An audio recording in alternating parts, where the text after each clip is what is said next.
नमस्कार. शिष्यवृत्ती परीक्षेच्या गणिताच्या पेपरमध्ये असं होतं ना की एखादा सोपा प्रश्न पण आपल्याला चकवा देतो. आणि याचं सगळ्यात मोठं कारण काय तर घाई. चला आज आपण हेच बघूया की अशा चुका कशा टाळायच्या आणि प्रत्येक प्रश्न अगदी आत्मविश्वासाने कसा सोडवायचा. अरे, हे तर आपल्या सगळ्यांबरोबरच घडतं, नाही का? आपण उत्तर काढतो, पण एका छोट्याशा चुकीमुळे सगळं चुकतं आणि आपले हक्काचे गुण जातात. आणि यामागे सगळ्यात मोठं कारण म्हणजे घाई. सोपा प्रश्न दिसला की आपण तो पटकन सोडवण्याच्या नादात नीट वाचतही नाही. पण काही काळजी करू नका, आज आपण याच गोष्टीवर लक्ष देणार आहोत. चला मग सुरू करूया. सगळ्यात आधी आपण बघणार आहोत संख्या.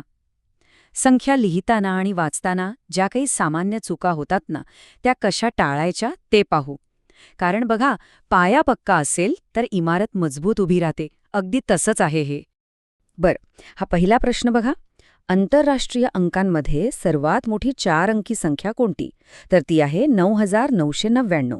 पण समजा प्रश्नात देवनागरी म्हणजेच आपल्या मराठी अंकांमध्ये विचारलं असेल तर उत्तर 9999 असे लिहावं लागेल. दोन्ही संख्या एकच आहेत, फक्त लिहिण्याची पद्धत वेगळी आहे. ही छोटीशी गोष्ट लक्षात ठेवणं खूप महत्वाचं आहे. आता जरा ही विस्तारित मांडणी बघा. इथे संख्या मुद्दामून क्रमाने दिलेल्या नाहीत. 20,000नंतर 500 आहे आणि मग अचानक 5,000. जे विद्यार्थी घाईत असतात ना ते बरोबर इथेच फसतात. पण घाबरू नका, यावर एक अगदी सोपा उपाय आहे. काय करायचं तर सगळ्या संख्या त्यांच्या स्थानानुसार एकाखाली एक लिहायच्या, जसे इथे दाखवलंय. आधी 20,000, मग त्याच्या खाली 5,000, मग 500, 30 आणि सगळ्यात शेवटी 7. अशी उभी मांडणी केली की चूक होण्याची शक्यता जवळजवळ संपते आणि आपल्याला आपलं अचूक उत्तर मिळतं 25,537. चला आता पुढच्या टप्प्याकडे जाऊया. शिष्यवृत्ती परीक्षेत नुसतं गणित सोडून भागत नाही तर तुमची तर्क लावण्याची क्षमता सुद्धा तपासली जाते. काही प्रश्न तर असे असतात की ते गणितापेक्षा तर्कावरच जास्त अवलंबून असतात. हा प्रश्न बघा. इथे काही अंक दिले आहेत आणि त्यांपासून आपल्याला लहानात लहान 5 अंकी संख्या बनवायची आहे.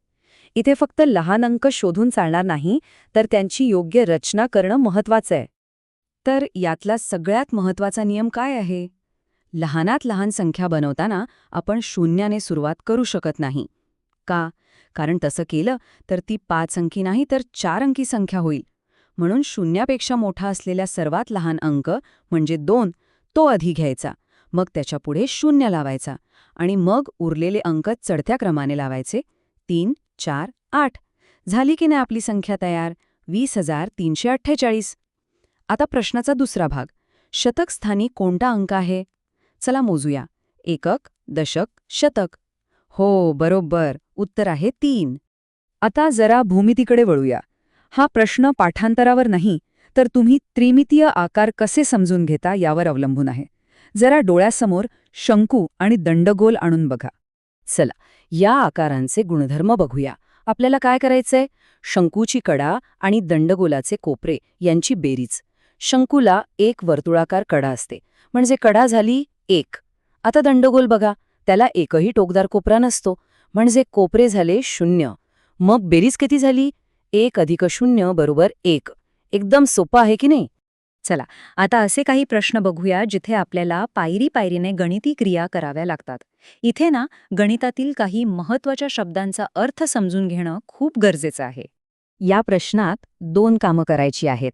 पहिलं म्हणजे संख्यांना उतरत्या क्रमाने लावायचं आणि दुसरं म्हणजे पहिल्या व तिसऱ्या संख्येतला फरक शोधायचा. बघा, इथे 2 शब्द सगळ्यात महत्वाचे आहेत.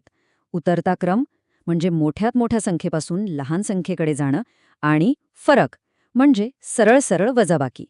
हे 2 शब्द कळले की अर्धा प्रश्न तिथेच सुटला म्हणून समजा. तर आपण उतरता क्रम लावला की संख्या अशा दिसतील: 5,435, मग 4,583, मग 1,217 आणि शेवटी 997. आता पहिली संख्या म्हणजे 5,435 आणि तिसरी संख्या म्हणजे 1,217 यांच्यातला फरक काढायचा आहे, म्हणजे वजाबाकी. 5,435 वजा 1,217. उत्तर आलं 4,218. हे आहे आपलं फायनल उत्तर. आता हा प्रश्न बघा. इथे वजाबाकी करायची आहे, पण मधलीच संख्या गायब आहे. अशा वेळी अनेकांचा गोंधळ होतो की आता करायचं काय, बेरीज की वजाबाकी? पण घाबरू नका, यासाठी एक सोपी ट्रिक आहे. जेव्हा वजाबाकीमध्ये मधली संख्या शोधायची असेल ना, तेव्हा दिलेल्या मोठ्या संख्येतून उत्तरालाच वजा करायचं.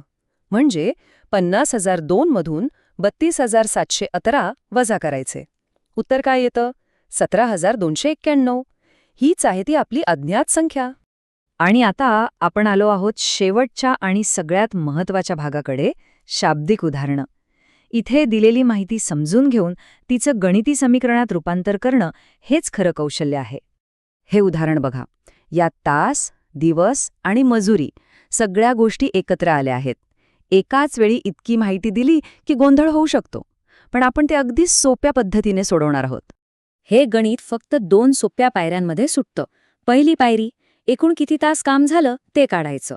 रोज 3.5 तास असे 10 दिवस म्हणजे काय? 3.5 गुणिले 10 झाले 35 तास. आता दुसरी पायरी, एकूण मजुरी काढायची. एका तासाचे 50 रुपये, तर 35 तासांचे किती? सरळ आहे. 35 गुणिले 50 उत्तर आलं 1,750 रुपये. पाहिलंत, प्रश्न कितीही मोठा असला तरी अशा प्रकारे तोडून तो सोपा करता येतो. आता हा शेवटचा प्रश्न बघा. हा प्रश्न पूर्णपणे एका सूत्रावर अवलंबून आहे.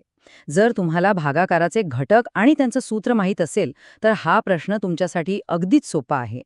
हे गणित सोडवण्यासाठी एकच सूत्र लक्षात ठेवायचं. भाज्य काढण्यासाठी भाजक आणि भागाकार यांचा गुणाकार करायचा आणि त्यात बाकी मिळवायची. म्हणजे कंसात 14 गुणिले 72 आणि मग त्यात 11 मिळवायचे. आधी गुणाकार करूया. 14 गुणिले 72 होतात 1008. आता त्यात 11 मिळवले की उत्तर येतं 1019. हेच आहे आपलं भाज्य. तर या सगळ्या उदाहरणांवरून आपण काय शिकलो? 1. प्रत्येक प्रश्न काळजीपूर्वक वाचा. 2. सोपा प्रश्न दिसला तरी घाई करू नका. 3. आपल्या पायऱ्या लिहून काढा. म्हणजे चूक झाली तरी लगेच सापडेल. आणि सगळ्यात महत्त्वाचं, शेवटी आपली उत्तरं पुन्हा एकदा तपासा. या सवयी लावल्यात ना तर परीक्षेत यश नक्कीच मिळेल. आता जाता जाता एक प्रश्न. आज आपण कितीतरी युक्त्या पाहिल्या. उभी मांडणी करणं, शब्दांचा अर्थ समजून घेणं, सूत्रांचा वापर करणं.